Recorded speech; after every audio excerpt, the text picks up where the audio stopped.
ഇനി നമ്മൾ പോകുന്നത് ഈ ദിവസം നടക്കാനിരിക്കുന്ന പ്രധാനപ്പെട്ട സംഭവ വികാസങ്ങൾ ഒറ്റ നോട്ടത്തിൽ നോക്കാനാണ്. ഇന്ന് ഇത് സംഭവിക്കും.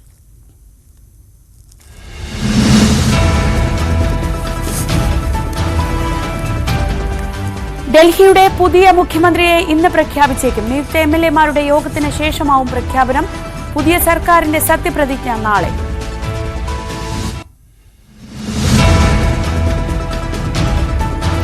വിവിധ ആവശ്യങ്ങൾ ഉന്നയിച്ച ആശാ വർക്കർമാർ സെക്രട്ടേറിയറ്റ് പടിക്കൽ നടത്തിവരുന്ന സമരം 10ാം ദിവസത്തിൽ. പ്രധാന ആവശ്യങ്ങളിലൊന്നായ 2 മാസത്തെ കുടിശ്ശിക ഇന്നു മുതൽ വിതരണം ചെയ്യും. എന്നാൽ മറ്റ് ആവശ്യങ്ങൾ കൂടി അംഗീകരിക്കാതെ സമരം അവസാനിപ്പിക്കില്ലെന്ന നിലപാടിലാണ് ആശാ വർക്കർമാർ.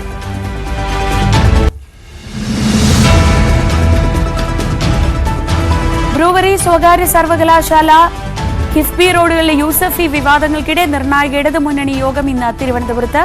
നയപരമായ കാര്യങ്ങൾ പോലും സിപിഎം ഏകപക്ഷീയമായി തീരുമാനിക്കുന്നതിൽ ഘടകകക്ഷികൾക്കുള്ള അതൃപ്തി യോഗത്തിൽ പ്രതിഫലിച്ചേക്കും. സിപിഐ ആസ്ഥാനമായ MN സ്മാരകത്തിലാണ് ഇത്തവണ യോഗം ചേരുന്നത്. പാലക്കാട് നെന്മാറ ഇരട്ടക്കൊലക്കേസ് പ്രതി ചെന്താമരയുടെ രഹസ്യമൊഴി ഇന്ന് രേഖപ്പെടുത്തും. ചിറ്റൂർ മജിസ്ട്രേറ്റ് കോടതിയാണ് മൊഴി രേഖപ്പെടുത്തുക. അന്വേഷണ സംഘത്തിന്റെ അപേക്ഷ പരിഗണിച്ച് പാലക്കാട് CJM കോടതിയാണ് രഹസ്യമൊഴിയെടുക്കാൻ ഉത്തരവിട്ടത്.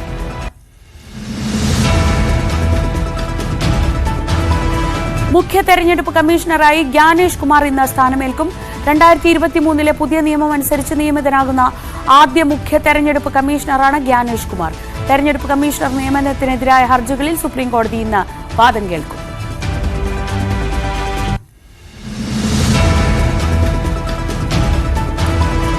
മുസ്ലിം ലീഗ് സംസ്ഥാന ഭാരവാഹികളുടെ യോഗം ഇന്ന് മലപ്പുറത്ത്. തദ്ദേശ തെരഞ്ഞെടുപ്പ് ഒരുക്കം, വയനാട് റിലീഫ് ഫണ്ട്, തരൂർ വിവാദം തുടങ്ങിയവ യോഗം ചർച്ച ചെയ്യും. രാവിലെ 11 മണിക്ക് മലപ്പുറം ഓഫീസിലാണ് യോഗം.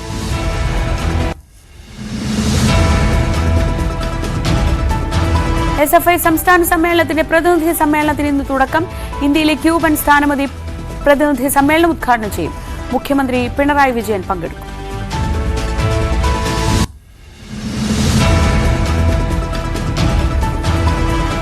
ഹമാസ് 4 ഇസ്രയേലി ബന്ദികളുടെ മൃതദേഹങ്ങൾ ഇന്ന് വിട്ടു നൽകും. കുട്ടികളായ ഖിഫറും ഏരിയൽ ബിബാസിന്റെയും മൃതദേഹങ്ങൾ ഇതിൽ ഉൾപ്പെടുന്നു. 2023 ഒക്ടോബറിൽ തട്ടിക്കൊണ്ടുപോകുമ്പോൾ 9 മാസവും 4 വയസ്സും പ്രായമുള്ള കുട്ടികൾ മരിച്ചു എന്നതിന്റെ സൂചനയാണിത്. ഇസ്രയേൽ ഇതുവരെ കുട്ടികളുടെ മരണം സ്ഥിരീകരിച്ചിട്ടില്ല.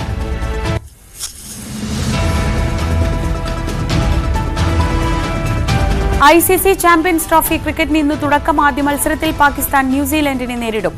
ഇന്ത്യൻ ടീമിന്റെ ആദ്യ മത്സരം നാളെ. ബംഗ്ലാദേശാണ് ഇന്ത്യയുടെ എതിരാളികൾ.